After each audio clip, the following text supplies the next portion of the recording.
Olá pessoal, boa noite novamente. A gente teve um atraso aqui de produção. Como vocês estão?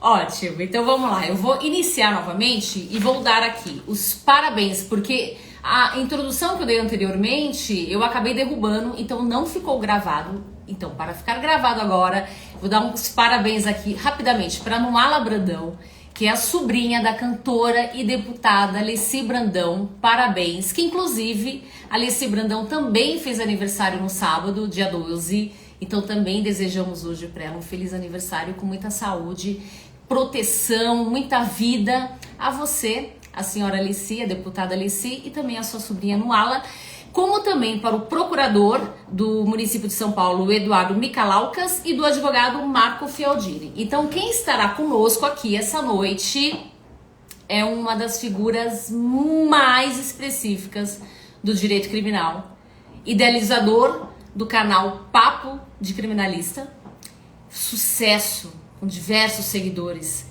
Instagram, Facebook, YouTube, enfim, Dr. Mário de Oliveira Filho. Ele já está aqui. Deu tudo certo, deu tudo certo na nossa conexão, a gente se acertou. Vamos lá que eu vou chamar ele aqui. Só um minutinho, pessoal. Gente, que engraçado. Peraí. Eu não vejo ele aqui. Ai, esses ao vivo são demais, não são? Peraí, deixa eu ver o que aconteceu. A imagem vai ficar apagada porque eu vou entrar no meu WhatsApp. É bom que a gente vai aprendendo aqui, né?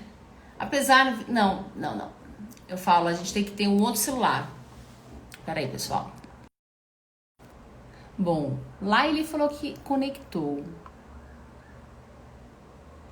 Pois é, doutor Marcelo. Ele estava com dificuldade de nos localizar. Deixa eu... Sinceramente, hoje eu aprendi. Porque acontece isso, esses contratempos. E o meu celular é o celular que eu faço a live. Mas é bom porque ao mesmo tempo vocês ficam acompanhando aqui comigo, né? Aqui, deu certo. É para dar emoção. Tá conectando aqui com ele. Demorou, hein? Olá! Não, mas é o que eu falei, doutor Mário, é para dar emoção. Porque a expectativa é tão grande e que com emoção é melhor, não é? E ó o zóio gordo você aí. Mas olha, é interessante porque assim, o doutor Ricardo está aqui, obviamente vai nos acompanhar, porque a primeira vez que ele falou para mim que convidaria você para fazer uma live conosco, os meus olhos brilharam. E ao mesmo tempo, como, digamos assim, uma operadora do direito, mas não com seu saber jurídico, essa coisa que nos transforma a cada vídeo, a cada aula, enfim, eu poderia me sentir pequenininha, mas eu não me senti, doutor Mário. Na hora que teve a confirmação de que você faria essa live conosco, eu me senti tão grande, porque eu sei quantas pessoas gostariam de estar aqui no meu lugar, conversando com você essa noite. Então é assim, é uma honra, um aprendizado, um presente, e muito obrigada. Tudo isso eu é que sinto. É muito legal, estou muito feliz. Eu conheço o Ricardo dos bancos acadêmicos, foi meu aluno. E eu conheci assim, eu tenho muitas turmas na faculdade. E eu dei uma prova, mas eu dei uma prova e falei para eles, olha, pode consultar o que vocês quiserem, com o livro que quiser, pode consultar o colega do lado, fica à vontade. Porque não era uma prova de decoreba, era uma prova de raciocínio. E as pessoas esqueceram de exercitar o raciocínio. Então, na verdade, ele não tinha nada de um grande arcabouço jurídico, a questão. Era uma questão única. Era mais para perceber o raciocínio até lógico de cada um. A nota da classe foi 3, 0. Eu sempre fui um professor muito duro. O Ricardo tirou 10. Uau! Cheguei na classe e falei, quem é o japonês aí que chama Yamazaki? Tem uns 2 ou 3 lá, era ele. Aí eu falei, depois da aula eu quero falar com você. E aí falei, olha, esse cara aí tirou, o único 10 da classe é dele. Aí, depois da aula, ele foi na sala dos professores e eu convidei ele para trabalhar como estagiário no meu escritório. Ele foi para lá ele ficou, formou-se, continuou alguns anos lá com a gente. Aí ele casou-se com uma estagiária do escritório, que é a mulher dele. Olha como a vida das pessoas tem destino assim pré-ordenado, é uma coisa muito louca, né? Sim, E ele foi para lá, eu nem conhecia estagiário, porque eu não cuidava disso, era um outro sócio meu, mas o Ricardo eu fiz questão de pessoalmente levar para o escritório. Falei, esse aí é cria minha, esse aí é responsabilidade minha. Não, e ele até disse que ele estava totalmente inclinado ao Ministério Público e você Matava tirou ele essa de ideia porrada. dele. Matava ele de porrada. E aí tá aí, o grande Ricardo hoje, um baita de um advogado conhecido, com uma atividade junto à Assembleia Legislativa, no mundo aí das celebridades. O cara tá com filhos. Olha, você vê, a vida dele mudou numa prova. Olha só que loucura que é a vida da gente. Né? Muda no segundo e a questão da rapidez de mudar é um dos pontos, mas quando existe uma história envolvendo. Foi muito legal, você vê. Essa estagiária, ela ia ser mandada embora. E aí ela era filha de um amigo do meu irmão, de um aluno do meu irmão. Não sei o que foi. Ela falou, não, deixa o cara aí, deixa, eu vou cuidar, não sei o quê. E ela começou a crescer daí para frente. E aí entra o Yamazaki lá na história. Não, e eu também tenho essa história de destino com ele, mas aí eu vou deixar para um outro momento. Agora, antes da gente até mesmo adentrar no nosso assunto, eu gostaria que você falasse para nós um pouquinho, doutor Mário, essa questão desse sucesso todo, porque é meio que celebridade, né? É incrível, porque a minha irmã, por exemplo, há uns 2 anos atrás, ela não é advogada, e ela falou assim, nossa, eu tô seguindo, Ana, um advogado, que ele é ótimo, eu tô entendendo tudo de direito penal. Aí eu falei, quem é ela? Aqui, ó, papo de criminalista. Eu falei, então é assim, como atinge? Fala um pouco disso pra gente, aí daqui a pouquinho a gente fala sobre o nosso assunto, é uma curiosidade que eu tenho certeza que é de todo mundo. Olha, antes disso, eu só quero falar o seguinte, eu vi aí que o meu irmão, o Mário Sérgio, entrou, foi seu professor. Eu fiz 2 lives com ele. Com ele? Eu admiro, então. Assim, ele também, fantástico. É muito ele bom. Ele é professor, eu sou falador. O meu irmão Mário Sérgio é um profissional altamente preparado, é um estudioso. Sim. Eu me socorro dele também, quando eu preciso saber alguma coisa. Não, eu fiz recentemente uma outra live com ele também. A nossa segunda live foi... Ele realmente é muito bom. Eu falo que é live aula com ele. O Mário Sérgio de Oliveira. E tem mais um, não sei se você conhece, que é o Márcio Sérgio de Oliveira. Não, o conheço não. Nós somos em 3, os 3 advogados. Que ótimo. Mas o doutor Ricardo me falou. Ele falou da admiração que tem por vocês 3. Olha, eu não sei se pode chamar de sucesso. É sucesso, vai. São nas 3 mídias que nós trabalhamos, eu e o Mauro, nós estamos com mais de 120 mil seguidores. Então, é uma responsabilidade. Ninguém chega a esse número. Só no Instagram são 52, indo para 53 mil. Então, ninguém alcança um resultado desse se não fizer um trabalho sério.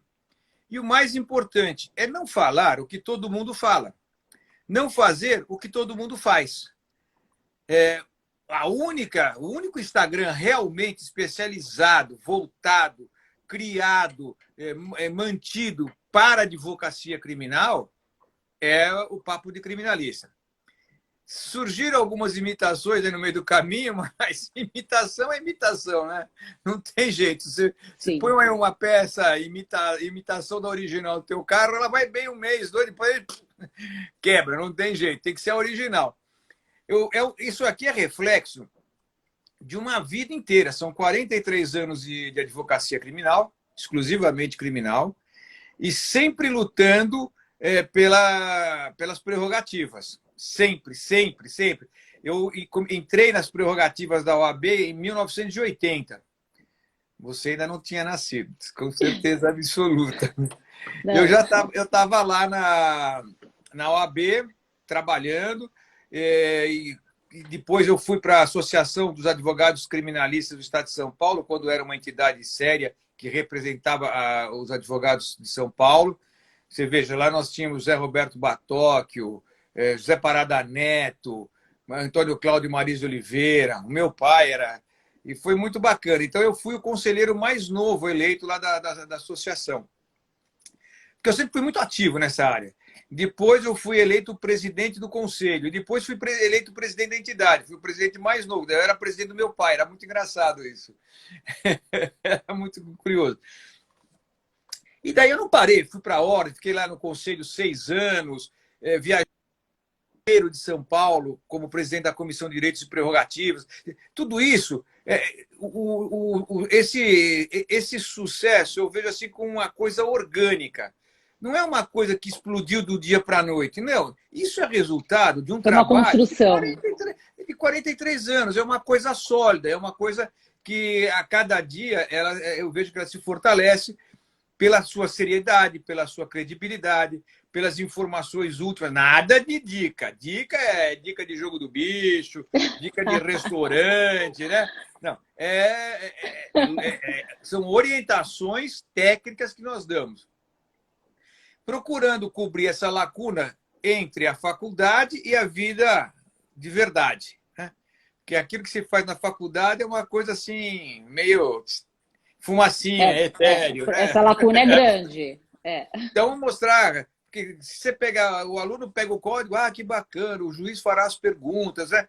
Então, você imagina aquilo, o jovem advogado senta à mesa de audiências e esperando que o juiz vai fazer. E aí o pau quebra, aquelas coisas, você fala, pô, mas isso ninguém me ensinou, isso não estava escrito em livro nenhum. É isso que a gente gosta de levar para os alunos. Aquilo que não está nos livros e aquilo que você não aprende em lugar nenhum.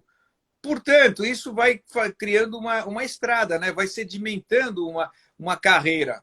Eu vejo assim, como fruto de uma carreira inteiramente devotada à advocacia criminal. Eu nunca fiz nenhuma outra coisa na minha vida a não ser advocacia criminal. Só trabalho com isso, só estudo isso, vivo, respiro, almoço, janto, tomo café da manhã. Advocacia criminal. Mas é por isso que você nos inspira. Muito bom. Mas vamos lá. O homem não pode perder os seus sonhos, né? E todos os sonhos você tem que transformar em projetos, senão eles são só sonhos. E sonhos também se perdem. Então você tem aquele teu sonho, transforme no projeto. É fácil? Não. E quem disse que é fácil? Isso eu falo sempre. Quem disse para você que é fácil? Nada é fácil. E principalmente na advocacia criminal. Aqui não tem lugar para amador. Ou você é profissional ou você está absolutamente fora do negócio. Não dá para o negócio. E aquela questão, né, doutora, ainda mais hoje, que está essa questão do imediatismo e essa questão das redes sociais, as pessoas também têm isso. Querem atropelar, querem fazer acontecer e acaba saindo do foco. Então, eu acredito sim que por isso o seu canal, a sua página no Instagram seja esse sucesso, porque está no foco, mas de uma forma muito natural. Parece realmente que nós estamos falando com você pessoalmente, numa sala de aula. É muito bom, é muito bom. Olha, posso interromper mais uma vez? Claro, Ana? Lógico. Tem algum parceiro nosso aqui, a Unicrim Book Club, que está seguindo, é do Emerson, lá do Paraná. Ele tem um projeto muito bacana, mais ou menos assim, você paga um X por mês e todo mês você recebe uma caixa com 3 livros inéditos, né? Você veja, uma das caixas que vieram aí para mim, de amizade, veio o livro do Alexandre Moraes da Rosa. Como que é o Instagram dele? É Unicrim _ Book Club. Club. Então, eu vou entrar em contato com ele também. Esse cara é muito bacana, é o Emerson, um companheiraço aí, um baita advogado criminalista lá outra pessoa voltada, interessada e com responsabilidade de formar futuros advogados com base para poder advogar, porque o que a gente vê por aí, minha nossa. Ótimo. Emerson, vamos conversar depois.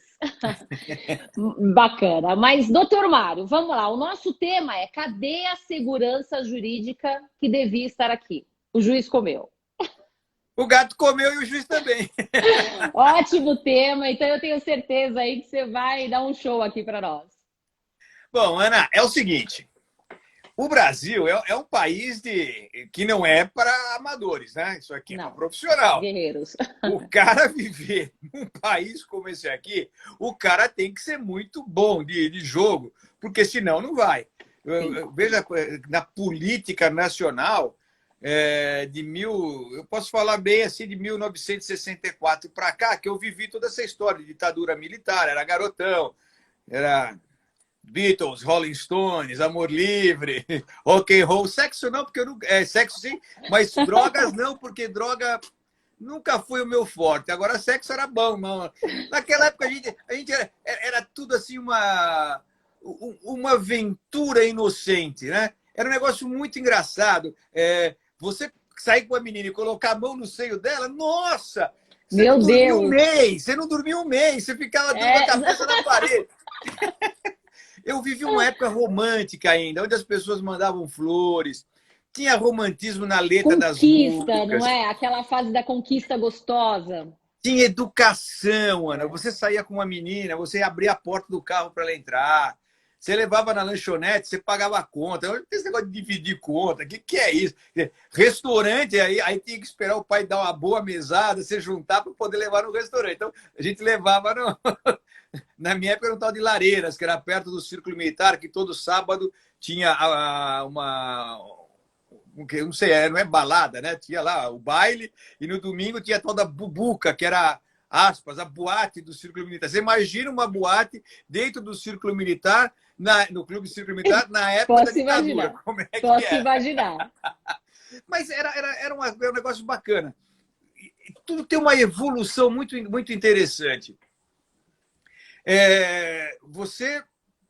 Eu comecei minha vida profissional com máquina de escrever, uma Lettera 22, que eu tenho pendurada na parede do meu escritório até hoje, junto com as máquinas que o meu pai, uma era dele, a outra também era dele, e ele morreu trabalhando naquela máquina com 103 anos. Né? Você veja como é que a família dos Oliveira aí vai ter uma longevidade boa. Então, você vem nessa caminhada não só da vida, e isso tem influência em todo o resto do direito. Eu peguei a época do Sarney, que era um absurdo, você tinha uma inflação de 100 e tantos % ao mês, você saía de manhã com um monte de dinheiro assim para comprar um filão de pão, que era aquele pão comprido. Hoje, à tarde, você com esse mesmo tamanhão assim, você não comprava mais nada, você tinha que levar uma desse tamanho. Era uma coisa de maluco. Aí a gente pegava dinheiro para jogar no overnight. Você, de uma noite para outra, você ganhava uma fortuna. Uma fortuna não, mas ganhava um preço, uma coisa assim, exagerada. Era um descontrole total da economia. Era descontrole de tudo. Aí veio o Collor, e aí toma um impeachment pela cara, o país se desestrutura. Cada vez que o país se desestrutura, ele se desestrutura não só politicamente, mas com reflexo em todos os ramos da vida da gente, principalmente no direito e na economia. Isso teve a ditadura de 64, teve reflexos terríveis, tremendos, né? Na Constituição Federal, os atos institucionais. Nós tivemos lá o famigerado AI-5, que acabou com o habeas corpus, acabou com as liberdades, com a garantia das liberdades. E tem maluco batendo panela para voltar o AI-5, voltar a ditadura. Barbaridade. Isso eu vejo, ou é velho que já está com debilidade senil, né? Demência senil, vai lá bater pau, ou então são os jovens absolutamente ignorantes que nunca leram um livro de história do Brasil para saber o que aconteceu em 64 para frente. É um negócio meio maluco. Isso tudo associado a um Código de Processo Penal que nós temos, de 1941, que foi inspirado no famoso Código Rocco italiano, que era um código fascista, porque a Itália estava sob o domínio de Mussolini, que batia palma e continência para Hitler. Olha só. Então, os brasileiros se inspiraram nesse código, tinha tanta coisa boa para trazer, trouxeram esse código. Então, e esse código veio também na época que o Brasil estava sob o jugo do ditador Getúlio Vargas. Nós estávamos vivendo um período ditatorial. Então, as pessoas precisam conhecer a história da história para saber, porque uma coisa é assim não é assada, porque ele é frita e não é cozida. E as pessoas não sabem. Então você pega comentários políticos de jovens, cada besteira, cada pataquada, cada bobagem, o sujeito não tem ideia. O sujeito sai num dia do dia do Exército e na porta de um quartel bater panela para voltar o AI-5, para voltar a ditadura. Por um cara desse tem que ser internado, não tem que ser preso, tem que ser internado, é maluco, xarope. É pena que a burrice não aparece no psicotécnico, né? No exame É uma de pena. sanidade mental. Então, isso veio vindo. A nossa justiça, principalmente a criminal, foi criando um ranço. Na época que eu era ainda garoto, né? Aí já tinha uns 15, 16 anos, meu pai era um advogado criminalista muito atuante. Os juízes de primeira instância eram verdadeiros deuses e se vestiam de toga na vara. Então, eram caras assim intocáveis. Você entrava numa sala de audiência, meu Deus do céu, ninguém nem respirava de medo do juiz, era um troço assim maluco. Eu ficava impressionado com aquilo. Desembargador, então, nossa, eram 36, se eu não me engano. Era um negócio assim que os caras a realeza brasileira estava lá. Eu imagino. E esse ranço, esse sentimento, ele continua hoje ainda. Então, tem uma boa parte ainda da magistratura paulista, principalmente a de segunda instância, que eles se sentem a realeza, vivem ali num ambiente monárquico, em que pouco importa o que está acontecendo. E tem magistrados lá que deveriam aposentar já, porque realmente se defasaram no tempo, sabe? Não se prepararam, não sei. Ter um desembargador chegar e dizer para um advogado no meio de uma sustentação oral: doutor, pode parar, para. Esta súmula nós não adotamos aqui nessa Câmara. O cara está fora da casinha, está fora da. Como diz o meu motorista, doutor Mário, é fora da casinha e longe do portão. Não tem nem como voltar mais para o portão. Está na hora de ir embora. E agora nós vivemos um período muito complicado. Começou com o STF, que, na minha opinião, dentro desses 43 anos que eu advogo, eu posso dizer com muita tranquilidade, é a pior composição que eu vi até hoje. É a pior. Ali está o que há de mais... Sabe assim? É terrível. Infelizmente, vamos perder um Celso de Mello agora, que vai para a aposentadoria compulsória. Em seguida, vamos perder o Marco Aurélio, que também vai embora pela compulsória. Você veja, nós estamos agora sob a presidência do Fux, que é o cara que deu a canetada e suspendeu o artigo 3A do Código de Processo Penal, que fala sobre o juiz de garantias e todas as demais, a 3A e o 3B. O 3A é de uma importância histórica, filosófica do direito processual penal, né? Na questão de princípios. Se bem que hoje nós estamos vivendo uma panprincipiologia, como dizem todos os grandes escritores. Tudo é princípio e nada é princípio. Então, por exemplo, princípio do colegiado. Tá, aonde está a conceituação filosófica de princípio da colegialidade? E aí o juiz vai, o desembargador, o ministro, ressalvado o meu entendimento pessoal sobre a matéria, mas eu voto com o colegiado para não criar divergência. Cara, isso em segunda instância, é um crime contra os direitos, garantias constitucionais do acusado. Porque numa situação dessa, são três desembargadores julgando, um é contra, você ganhou um voto divergente, você vai levar a matéria para os outros, para o total da Câmara de 5. Isto pode virar um 3-2, como já viraram historicamente milhares de decisões. Então, quando o sujeito fala isto, ressalvado o meu entendimento pessoal, eu voto com o colégio, eu vejo isso como um desrespeito, uma afronta, mais do que isso, como um crime de desrespeito à Constituição Federal. é um desrespeito. Você está chutando a Constituição Federal. Você está inadmitindo os preceitos constitucionais das garantias individuais, que são a representatividade de civilidade.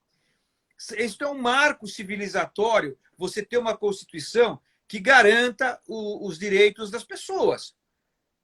O poder estatal, ele detém o monopólio do processo. É o único que pode acusar, processar, julgar, absolver ou condenar e executar a pena. Só ele pode fazer isso. Esse poder ilimitado, esse poder sobre a vida das pessoas, sobre o destino das pessoas, ele tem que ser limitado.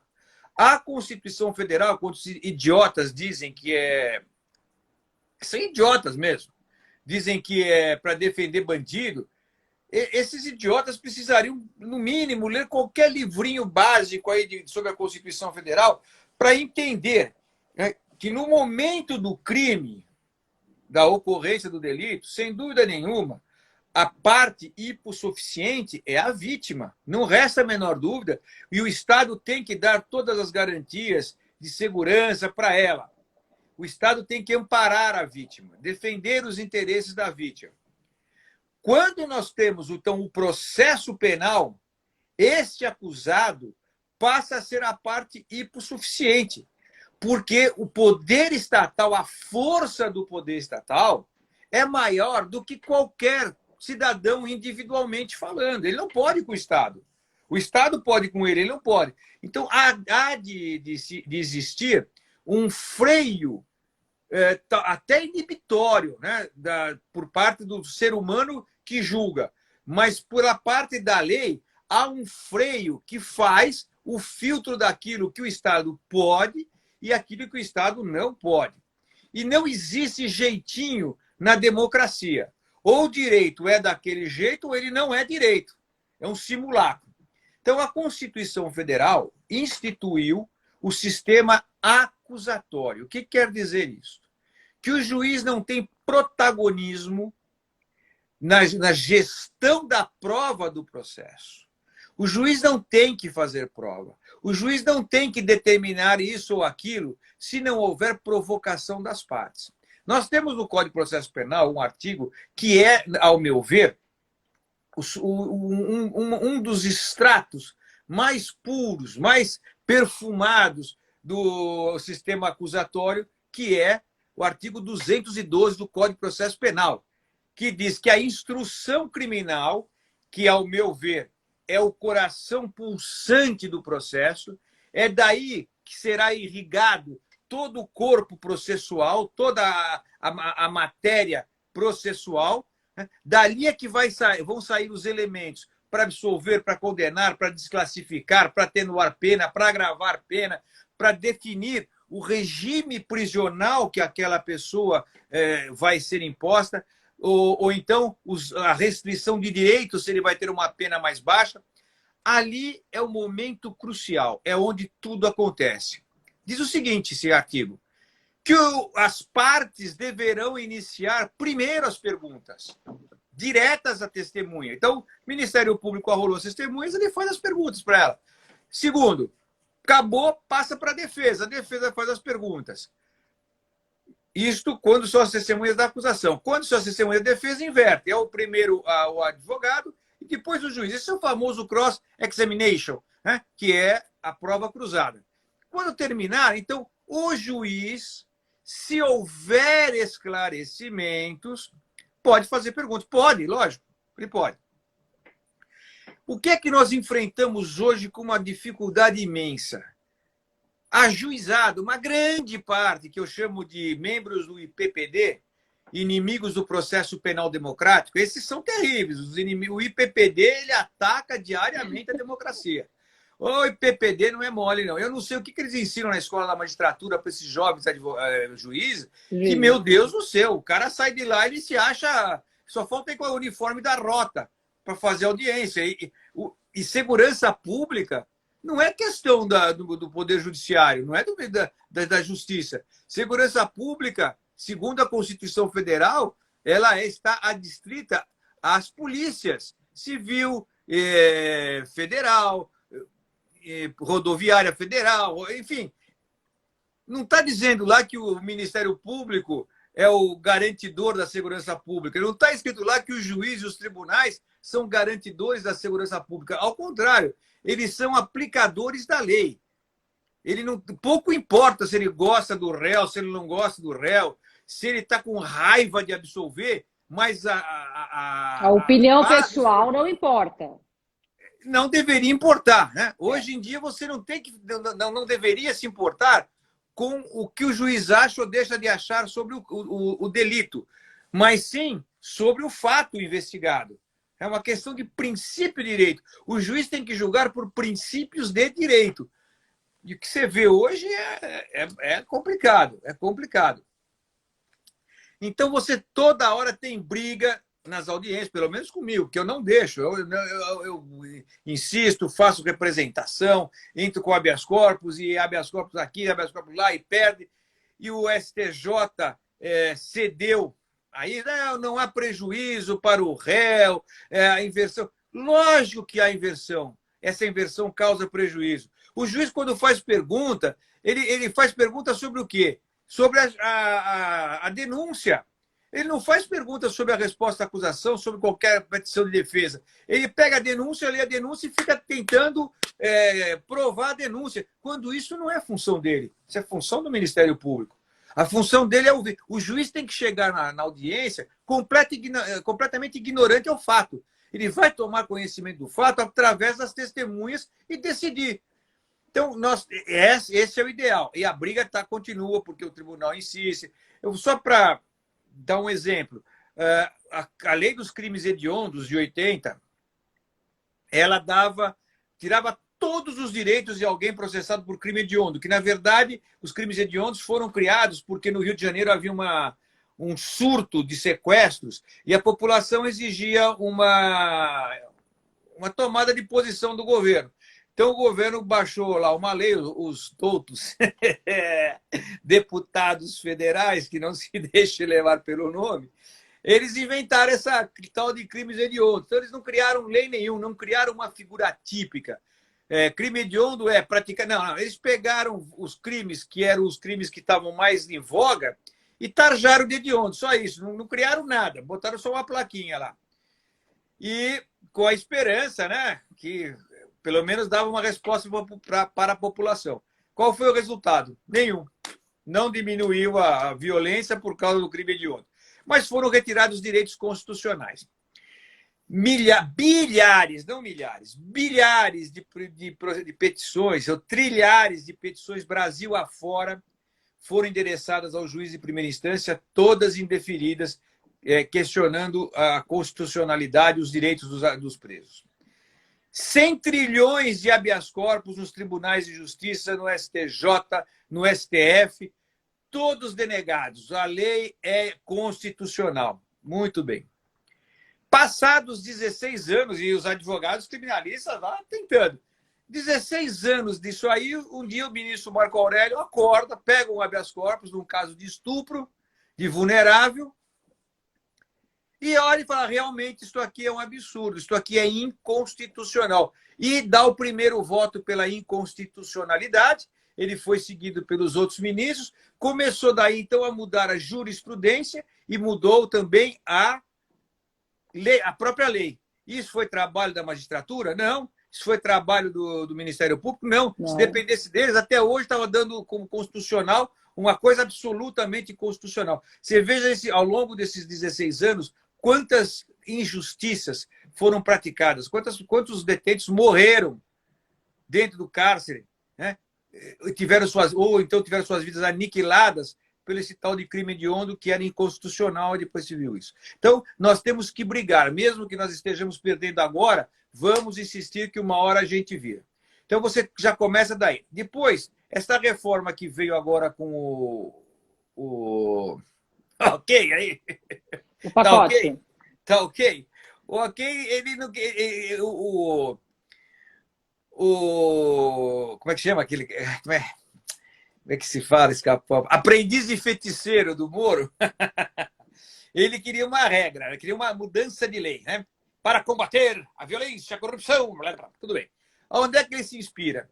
Nas 10 medidas contra a corrupção de quem? Do Dallagnol.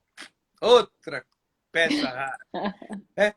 Na verdade, não eram 10, eram 29, com coisas das mais absurdas que se possa ter. Quem teve a curiosidade de ler sabe do que eu estou falando, dos absurdos, das coisas assim. Você fala, não é possível que um cara que estudou direito escreva uma besteira dessa. Se fosse um cara que estudou na medicina nuclear, tudo bem, o cara não entende nada, mas um advogado, alguém com formação jurídica, escrever isso, tinha coisas lá que o Hitler devia estar se revolvendo no túmulo e falando, puta, como é que eu não pensei nisso antes? Eu queria ser o autor disso, não esses caras. Foi para o Congresso. O Congresso viu aquilo e falou, peraí, não é assim. E começou lá. A política, né? Faz troca, bom, enfim. Saiu esse negócio aí. Como eles estavam tirando muita força do Moro, eles tinham que dar alguma coisa em troca. Então ficaram alguns artigos que são totalmente contrários, de bate de frente com as novas regras constitucionais e continuam batendo de frente com a Constituição Federal, como já vinha há 32 anos, quando foi promulgada a Constituição. Então você tem lá o Fux, que agora é o presidente do STF, você imagina o que nós vamos ter. Lá um cara que é civilista, que não entende uma vírgula de processo penal, um cara que nunca entrou numa cadeia, um cara que nunca conversou com um preso, um cara que nunca sentou numa audiência de criminal, não sentiu o cheiro da audiência, que a audiência tem cheiro, né? Cadeia também. Nunca sentiu o clima, o ar que se respira numa cadeia, numa audiência. Nunca tratou com um policial militar, nada.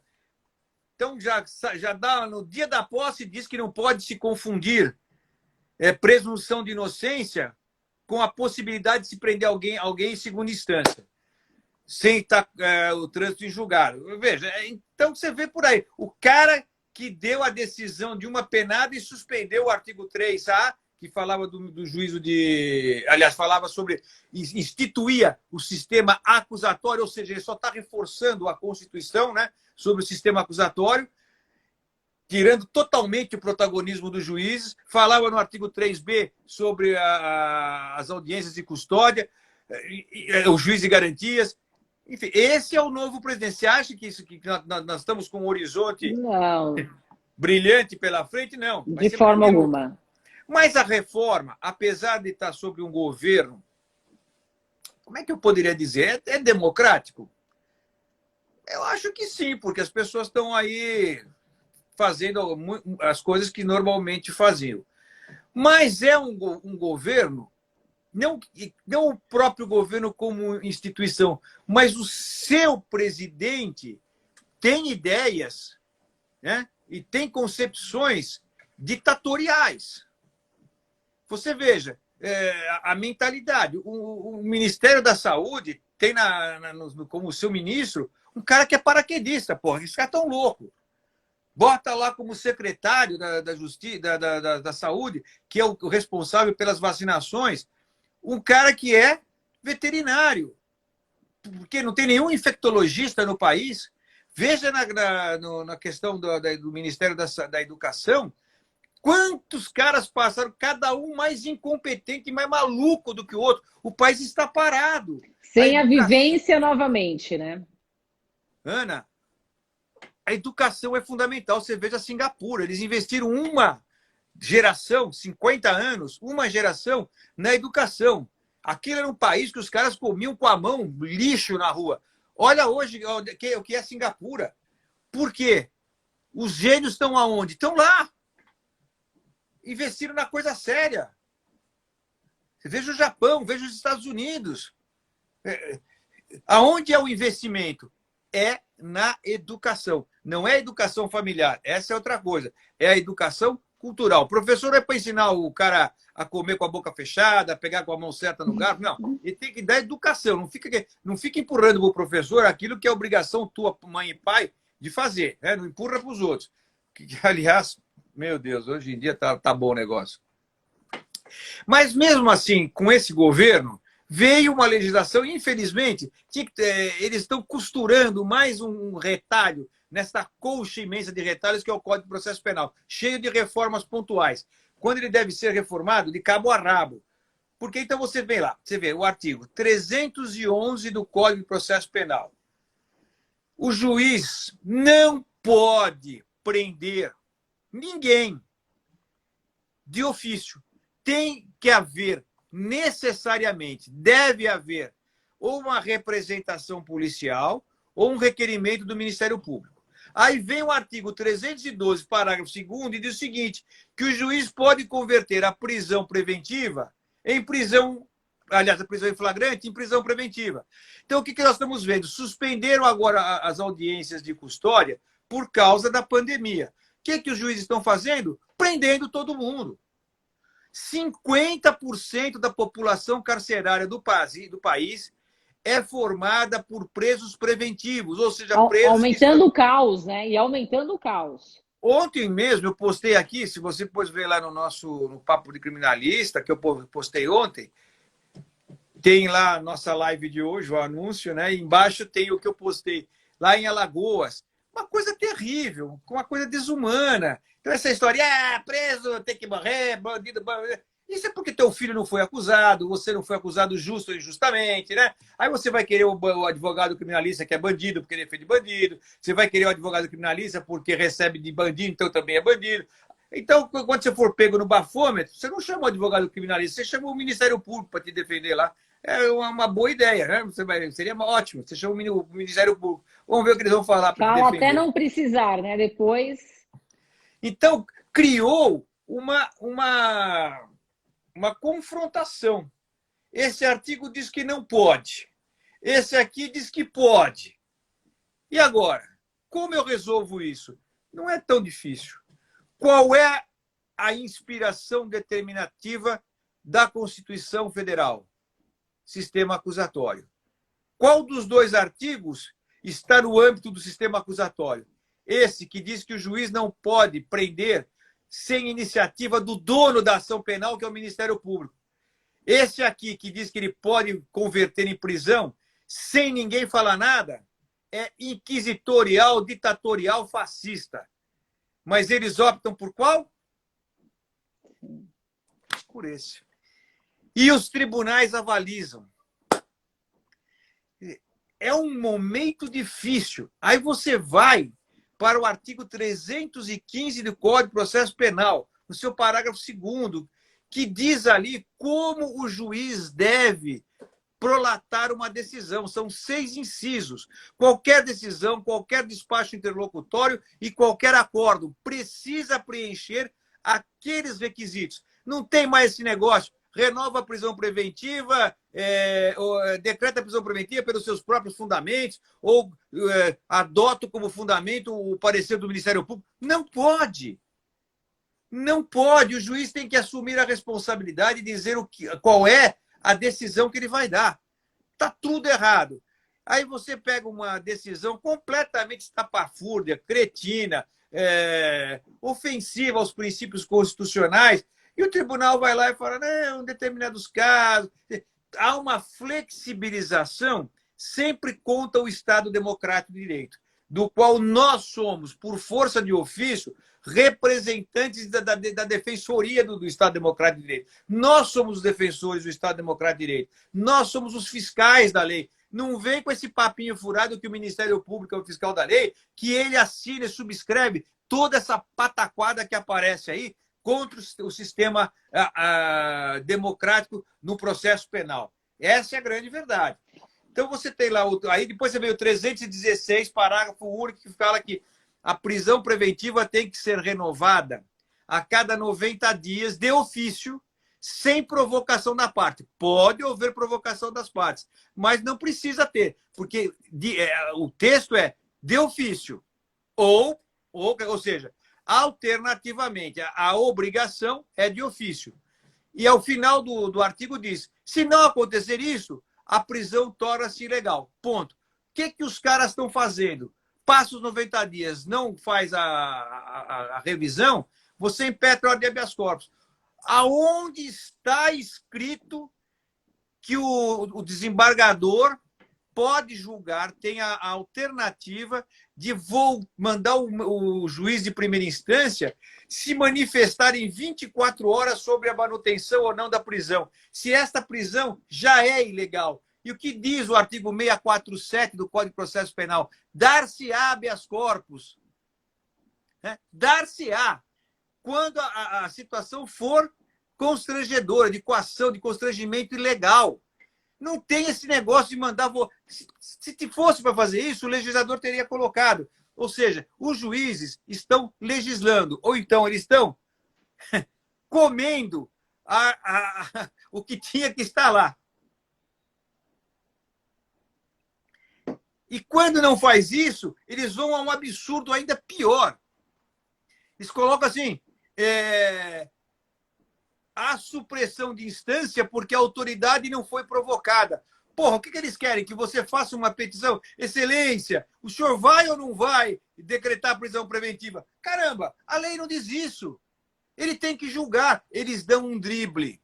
Eles dão um drible na lei. Ou pior, eles acrescentam parágrafos à lei que o legislador não concebeu. Então, o que pode...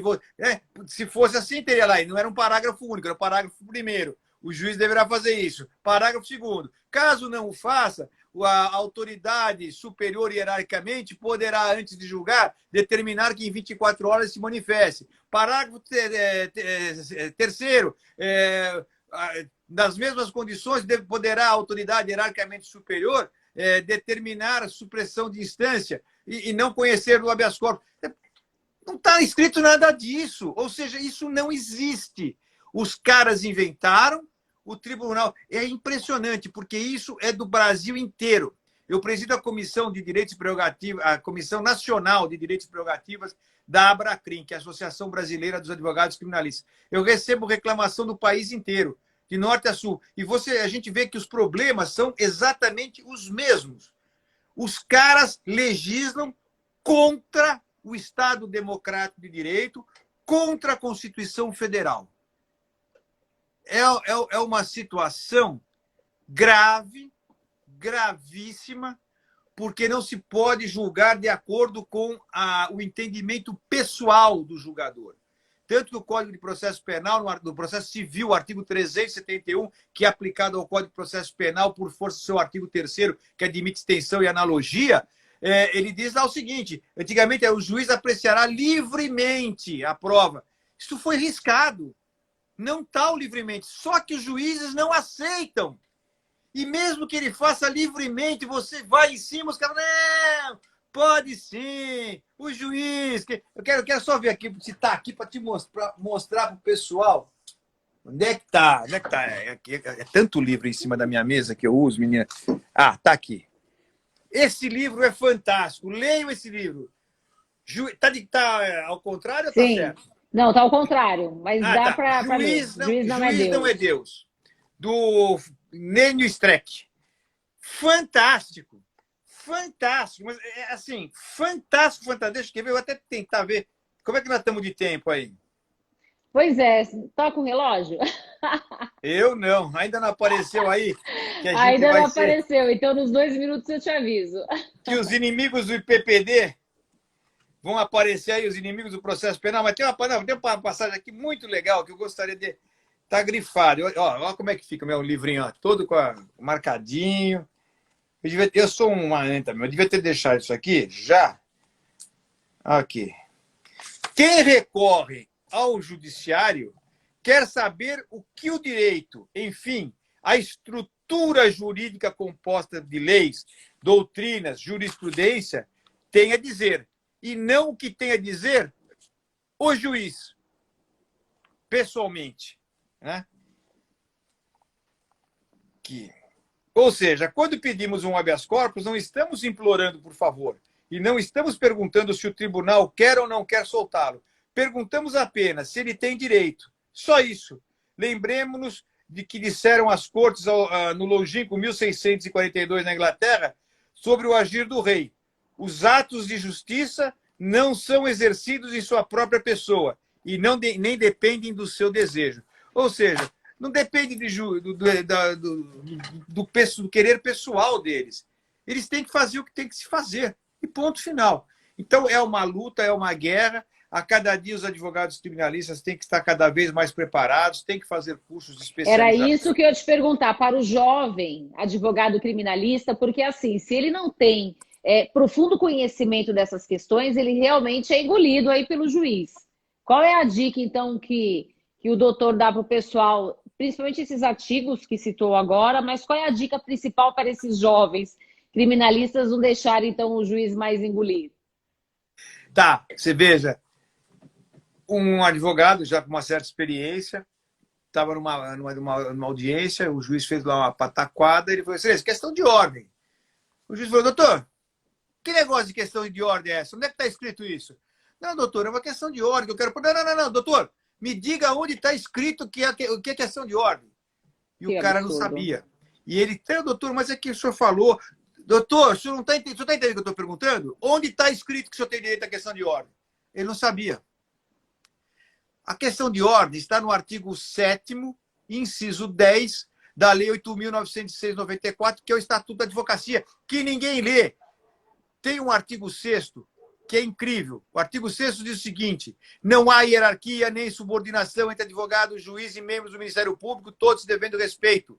Não há hierarquia, não há subordinação. O fato dele presidir a audiência não quer dizer que ele é seu superior hierárquico, não quer dizer que você está subordinado a ele.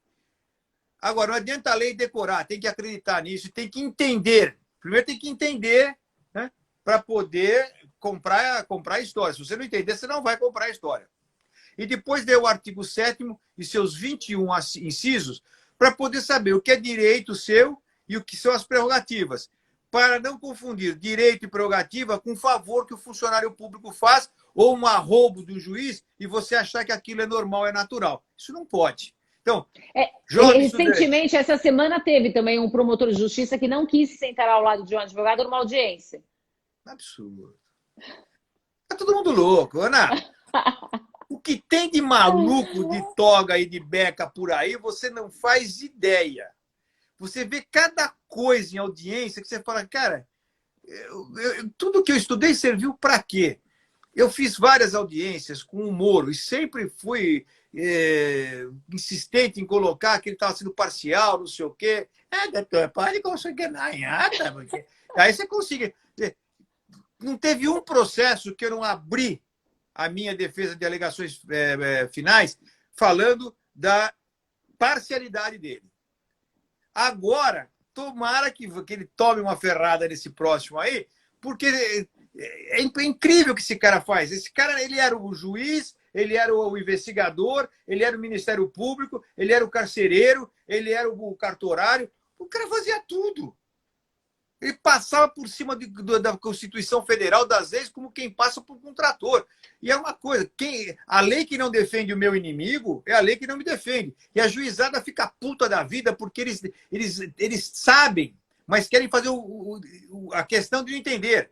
O juiz é o primeiro defensor, presta atenção, hein? É o primeiro defensor dos direitos constitucionais do réu.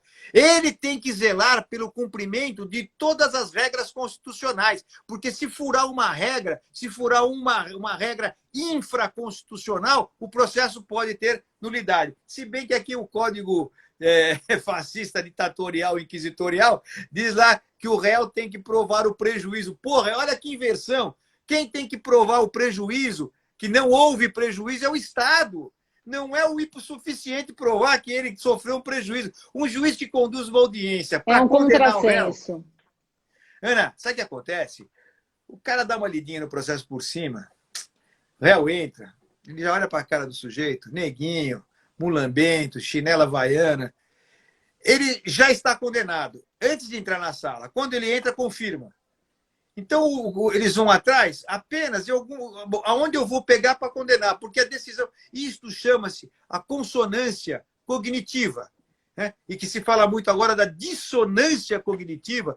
O Alexandre Moraes da Rosa, no seu livro A Teoria dos Jogos aplicado ao Código de Processo Penal, ele bate muito nessa questão da cognição, da consonância e da dissonância cognitiva.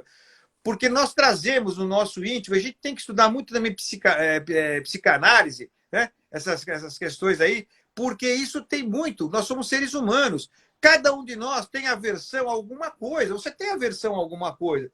Que se alguém se apresentar para você com um dos sintomas dessa aversão, é a tal da antipatia. Fala, puta, não gostei desse cara. Olha só, sim, ele sim. usa óculos pequenininho. E o cabelo, olha o cabelo, pelo amor de Deus. Não vou ficar perto de mim, hein? Se você tiver que julgar esse cara, acontecer alguma coisa, só podia ser aquele cabelinho, aquele óculos. Então, ou seja, essa juíza que recentemente também deu uma canetada aí no réu, que falou que ele também era negro, que pessoas da raça dele... Enfim, então isso não foi uma situação exclusivamente dessa juíza. É o que a gente vê por esse Brasil afora, porque o dela que caiu na mídia e escandalizou. Sabe o que aconteceu agora? Essas questões de fazer audiência por videoconferência. Sim. Estão sendo gravadas. Então, as máscaras caíram. Você não viu? Estão caindo dia a dia. Entendi. O procurador de justiça que deu um pulo no meio... não, deu dois, no meio da audiência. O outro está do outro procurador dormindo na cadeira, quase caindo. Não fica mais em quatro paredes, então. Você não viu a outra lá? Acho que é Dona Ritinha, que ele falava Dona Ritinha, o microfone. Dona Ritinha, puta que pariu, Dona Ritinha, o microfone. Você imagina o que esses caras... Isso tomando cuidado, porque o microfone tá... E o outro, você viu? Que a desembargadora estava falando e o desembargador aqui. Ela vai ver com essa carinha de filha da puta. Isso é bárbaro. Você imagina o que eles fazem com o advogado, principalmente o advogado novo, o recém-formado, né? Que está na luta. A luta, olha, se isso aí chegar aos ouvidos dos juízes, ou se algum juiz estiver assistindo, a nossa guerra, como diz a Bíblia, não é guerra de carne e de sangue, é uma batalha espiritual. A nossa guerra com esse tipo de comportamento não é pessoal com o juiz, é uma guerra pela constitucionalidade das leis, em defesa do Estado democrático de direito, em defesa da democracia. Você viu o gargantão aí do Dallagnol dizendo que a prescrição era o câncer do processo criminal. Esse cara adiou uma audiência uma vez, duas vezes, não, 42 vezes. Óbvio que o pessoal do CNP, do Conselho Nacional do Ministério Público, CNMP, foi conivente. Porque você imagina um réu adiar 42 vezes uma audiência criminal. Isso não existe. Aí adiaram para ele 42 vezes, o que aconteceu? Prescreveu. Aí ele tomou do remédio. Aí o remédio não tinha substância cancerígena, né? Tinha substância do prazer, da vitória, do gosto gostoso, docinho, né? Dois pesos, duas medidas para a mesma coisa. Cuspiu para cima, caiu na cara. Olha, gente, moçada, vocês têm que tomar muito cuidado com a questão dos heróis. Cuidado com os heróis. Este é o herói do Brasil. Este é o cara que vai o salvador da pátria. Cara, pobre do país que precisa de um salvador da pátria. Isso é o sinônimo de falência de todas as instituições democráticas. Quando depende de um homem, a salvação de 200 e tantos milhões de brasileiros. Igual na seleção, né? Um cara tem que ganhar a Copa, um cara. A gente já sabe que isso não funciona. Tem que ser o time. Doutor Mário, nós temos 1 minuto. Passou muito rápido. Muito obrigado. Siga o papo. Não, mas esse 1 minuto é importante. Você acha que eu vou desperdiçar esse 1 minuto com você? Passa aí, então, a sua mensagem. Meus amigos, estudem muito, preparem-se. Miseravelmente 1 hora por dia. Você que é advogado há 40 anos, também tem que estudar. Eu estudo todo dia. Todo dia. Estudem. Não tenham medo de enfrentar o seu inimigo. Saibam que o teu Deus é maior do que qualquer problema. E se você souber do que você está falando, você tem confiança. E quando você tem confiança, você não tem medo. Perfeito. Foi uma honra, um prazer falar com você. Foi todo meu. Muito obrigada. Realmente foi fantástico. E Convidadíssimo para a próxima, quando você conseguir estar conosco, mas certamente eu estou sempre lá te acompanhando também, que eu adoro.